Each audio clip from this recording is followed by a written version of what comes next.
Shalom, selamat pagi semua. Apa kabar? Tentu baik-baik saja. Saya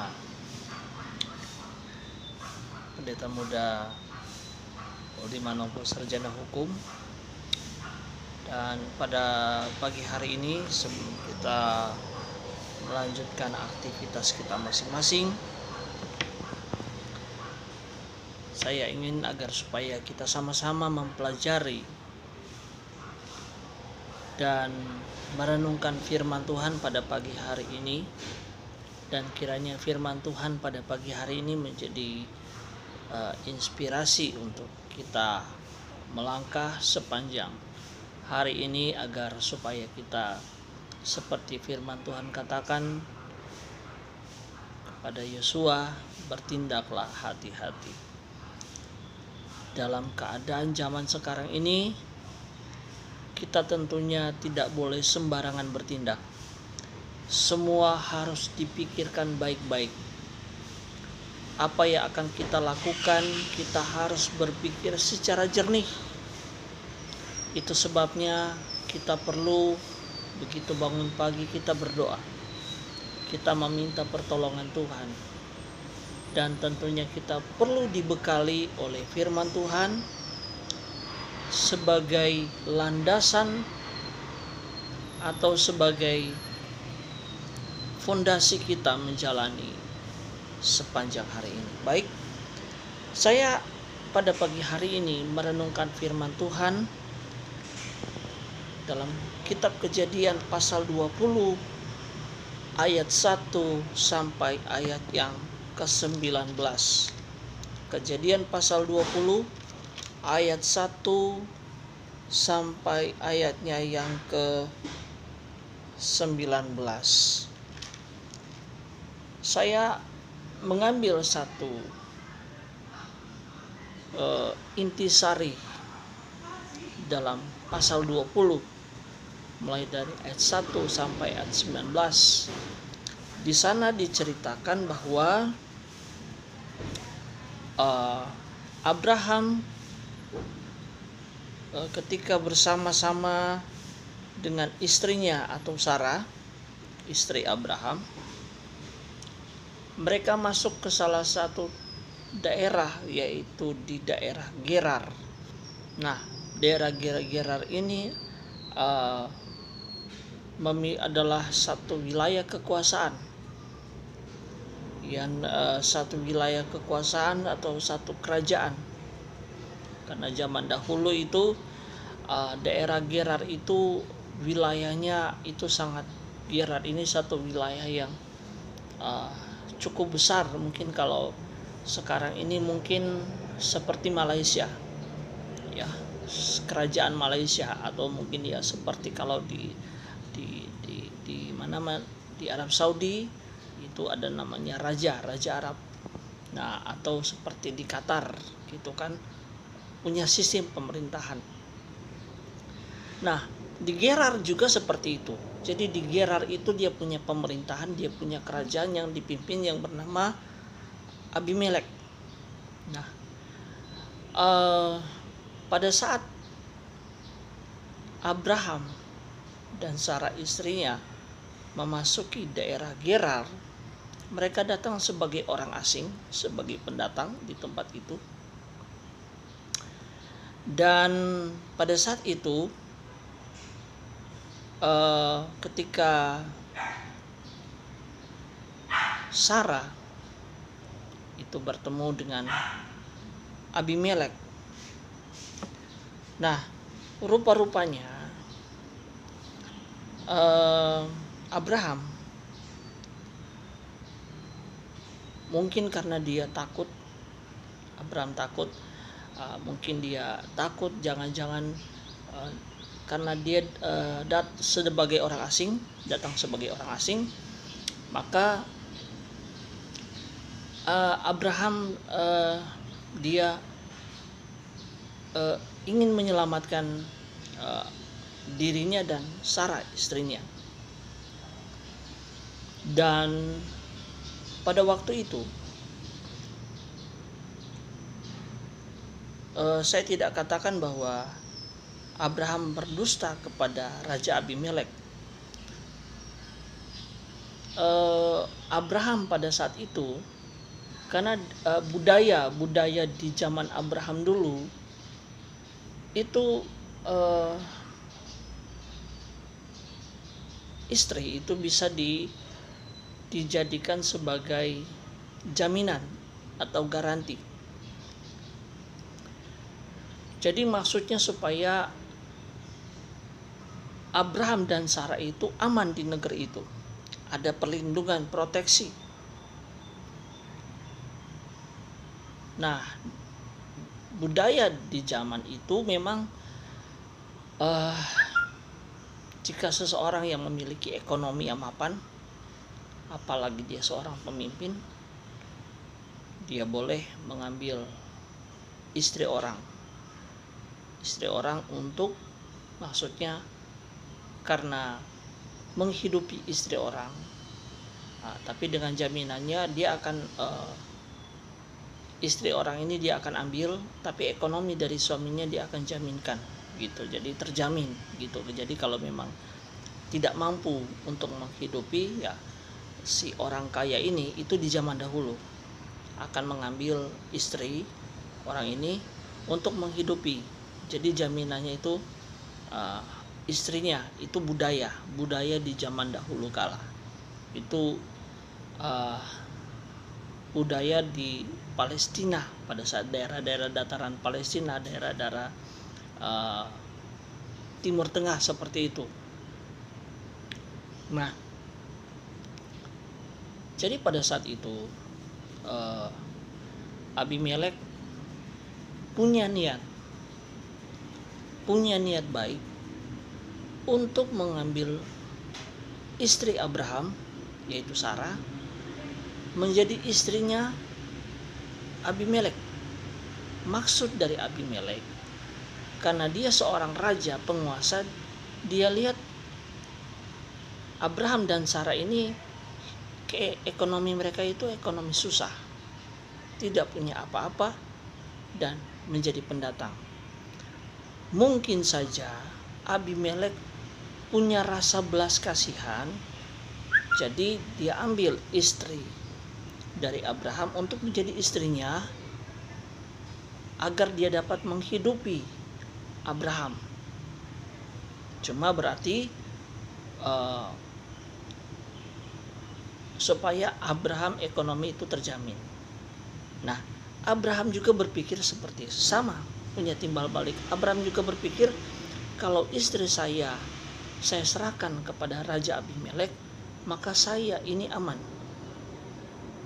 Dan pikiran Abraham bahwa daerah Gerar ini adalah daerah yang tidak takut Tuhan, sehingga sah-sah saja istrinya menjadi jaminan, menjadi garanti, menjadi istri raja. Dia serahkan istrinya untuk menjadi istri Raja Abimelek. Itu yang ada di pikirannya, pikiran daripada Abraham. Jadi pada saat itu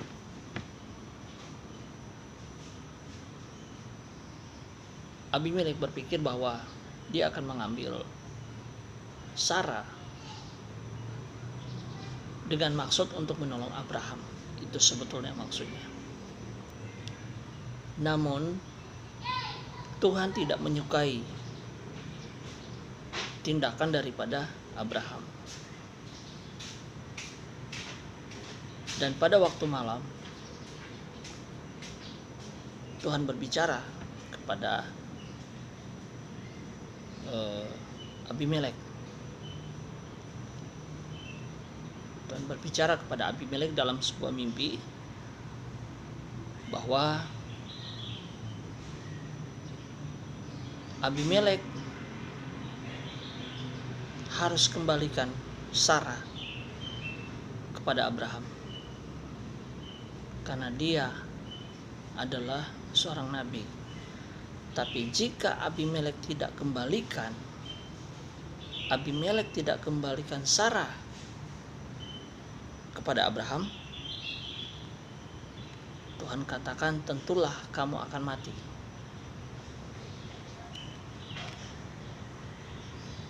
Dan pada saat Abimelek mendengarkan hal itu dalam mimpi, Tuhan berbicara kepada Raja Abimelek dalam suatu mimpi. Keesokan harinya, Abimelek memanggil semua pegawai-pegawainya, termasuk istrinya, semua staf dalam istana. Dan Abimelek menceritakan mimpi yang dia dapatkan dari Tuhan.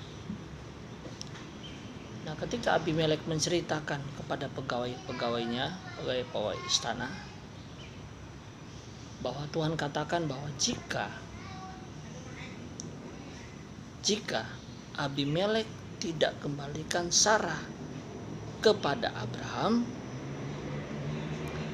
maka Abimelek dan semua pengikutnya itu akan mati.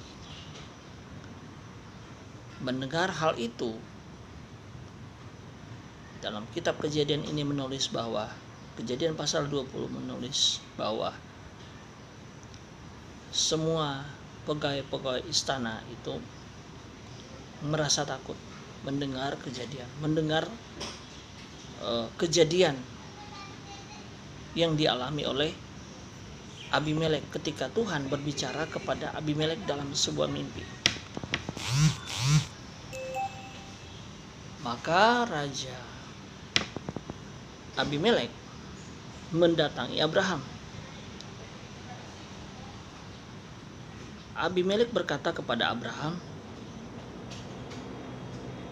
apakah yang telah kamu perbuat terhadap kami yang ada dalam pemerintahan kerajaan yang dia pimpin ini, dan semua pegawai-pegawainya? Kenapa Abraham mendatangkan perbuatan Abraham ini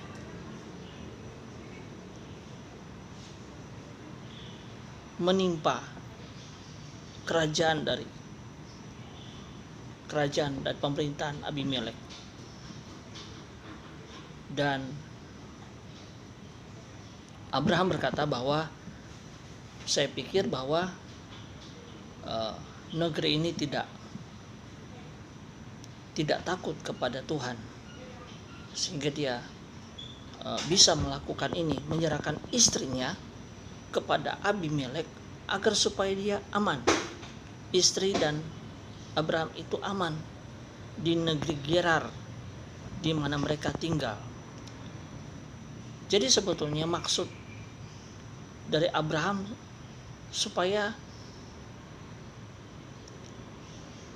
ketika mereka ada di tempat itu mereka tidak diapa-apain. Jadi istrinya dikorbankan. Dia serahkan istrinya jadi istri.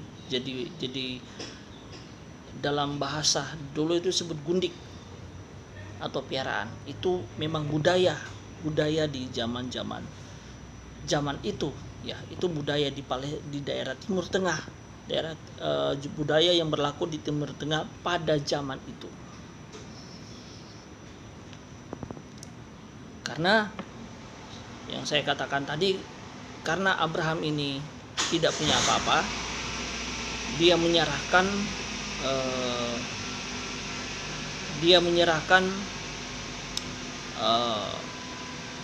istrinya kepada Raja Abimelek sebagai penguasa supaya ekonominya terjamin. Gitu.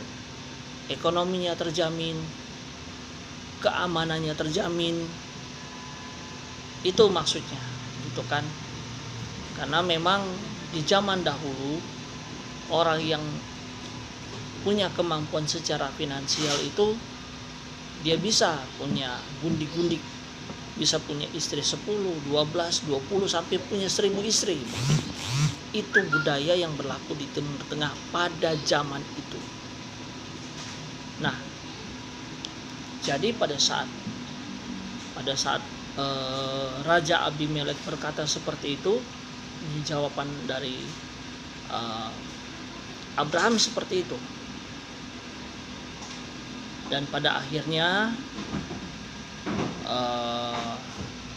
Raja Abimelek akhirnya mengembalikan Sarah kepada Abraham sebagai istrinya. Karena Abimelek berkata kepada Tuhan bahwa Sarah dan Abraham itu telah berkata bahwa Sarah itu saudaranya Abraham dan Abraham itu adalah saudaranya Sarah.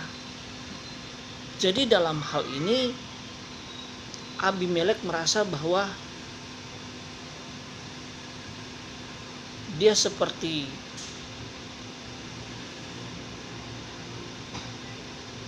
telah didustai oleh Abraham, karena dia tidak tahu. Saya berpikir sebetulnya Abimelek ini memiliki pikiran yang jernih. Abimelek ini seorang raja yang memiliki hati nurani yang murni, yang punya niat benar-benar membantu, bukan karena punya dasar hawa nafsu karena Sarah seorang istri Abraham yang cantik. Karena kita tahu bersama kalau wanita-wanita di Timur Tengah di zaman itu memang sampai hari ini pun, kalau sudah berbicara wanita daerah Timur Tengah sampai hari ini pun memang Timur Tengah wanita-wanitanya memang cantik-cantik semua sampai sekarang. Tapi Raja Abimelek itu punya hati nurani yang bersih, ingin membantu keadaan daripada Sarah dan Abraham.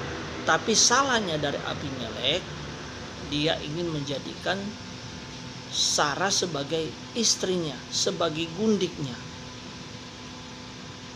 Nah, akhirnya ketika dia mengetahui kronologi seperti itu, maka Abimelek mengembalikan Sarah kepada Abraham. Dan bukan cuma itu, Abimelek memberikan ganti rugi berupa uang 1000 sikal, menggantikan jaminan yang tadi dia kembalikan dalam bentuk uang. Dan juga Raja Abimelek memberikan barang-barangnya kepada Abraham dan Sarah sebagai modal mereka untuk hidup di tanah Gerar, sampai Raja Abimelek berkata bahwa pilihlah bagian-bagian tanah yang dimana kamu akan tempati di negeri ini. Jadi bukan hanya Raja Abimelek mengembalikan Sarah, memberikan uang, memberikan barang-barang, Raja Abimelek memberikan privilege atau fasilitas untuk Sarah dan Abraham tinggal di wilayah kekuasaan Raja Abimelek di daerah Gerar. Nah, dan Alkitab kembali menulis bahwa mulai pada saat itu Tuhan mendengarkan doa dari Abraham, sehingga dikatakan bahwa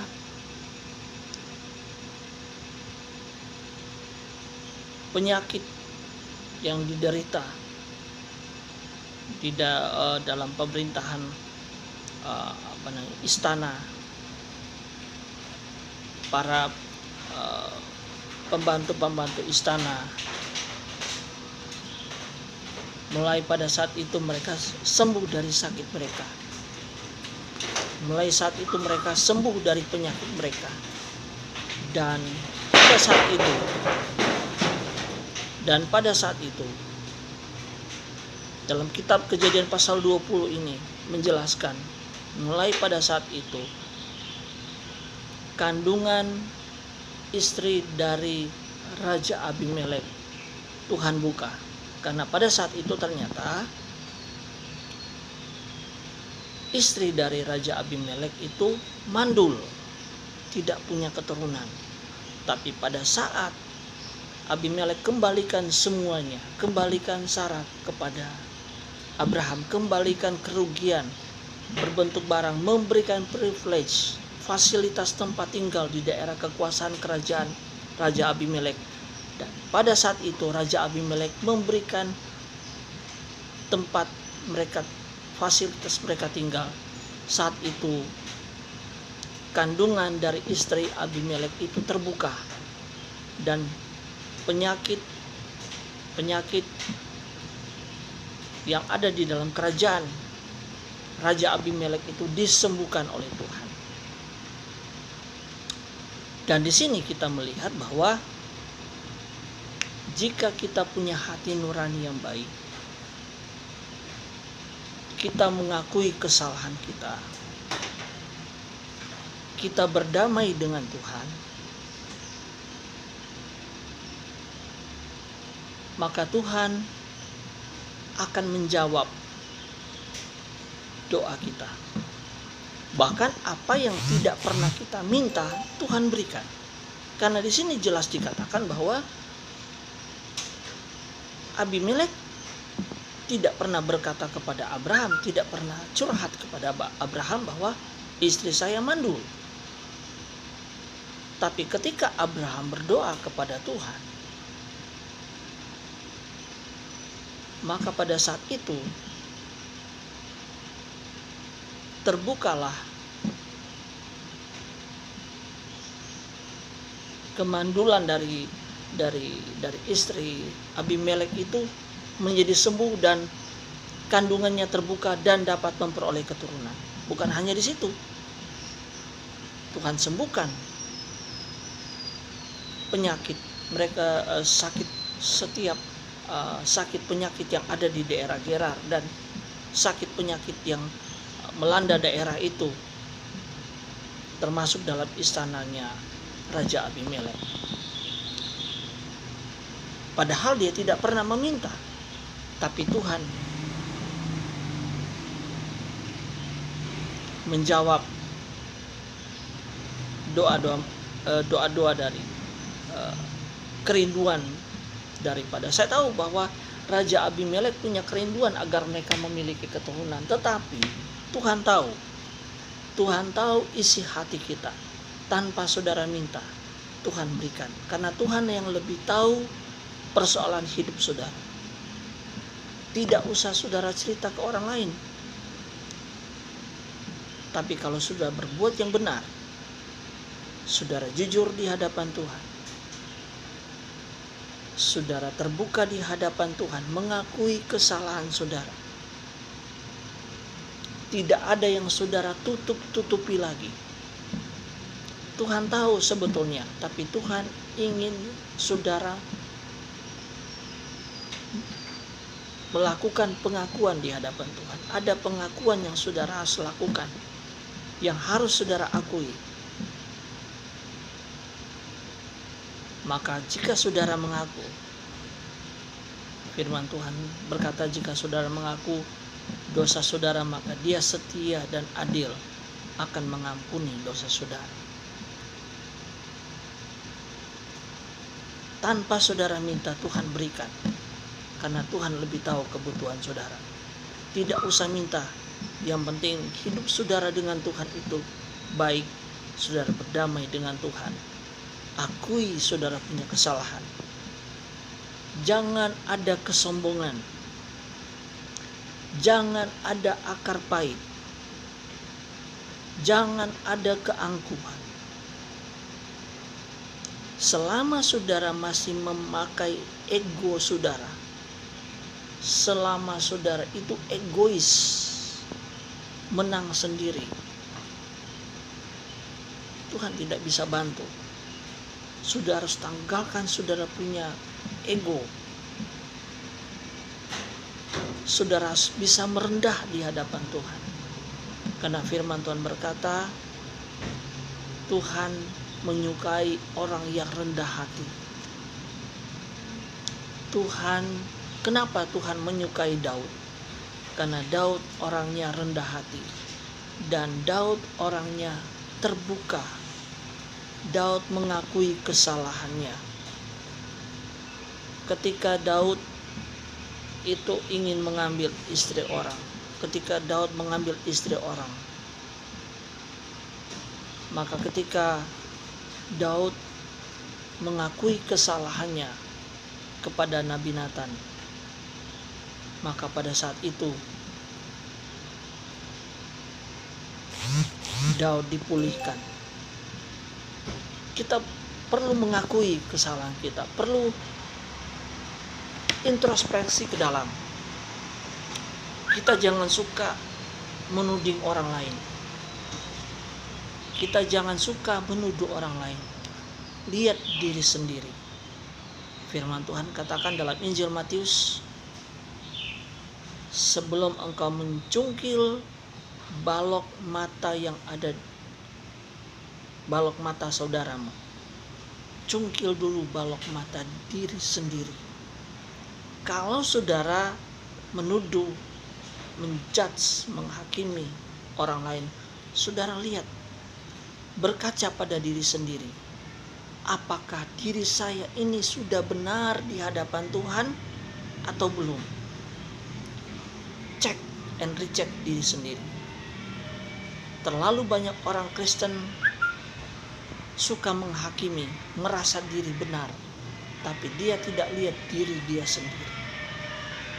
Saudara harus tinggalkan saudara punya keegoisan. Sifat-sifat egois, ego harus saudara tinggalkan. Tanggalkan itu. Miliki sifat kerendahan hati. Saudara mau merendah, akui apa yang ada kelemahan saudara. Sama seperti Abimelek. Dia tidak pernah meminta Tuhan buka kandungan istri saya, tidak. Tapi Abimelek mengakui kesalahannya. Abimelek tidak merasa diri dia itu benar. Abimelek tidak merasa dirinya benar. Tapi dia akui dia itu salah. Pada saat dia akui itu salah, maka apa yang tidak pernah kita minta, Tuhan berikan. Katakan amin, saudara. Apa yang tidak pernah kita minta, Tuhan kasih. Karena firman Tuhan berkata, apa yang tidak pernah kita dengar dengan telinga, apa yang tidak pernah timbul dalam hati, apa yang tidak pernah dilihat oleh mata, itu yang Tuhan sediakan bagi orang yang mengasihi Dia. Kalau saudara mengasihi Tuhan, saudara harus lakukan seperti apa yang dilakukan oleh Abimelek terhadap Abraham. Dia mengakui kesalahannya kepada Abraham dan kepada Tuhan. Vertikal, horizontal. Mengakui kesalahan saudara, saudara harus minta maaf kepada orang yang saudara sakiti, yang saudara rugikan, dan saudara harus minta ampun sama Tuhan. Vertikal dan horizontal. Berdamai dengan sesama dan berdamai dengan Tuhan.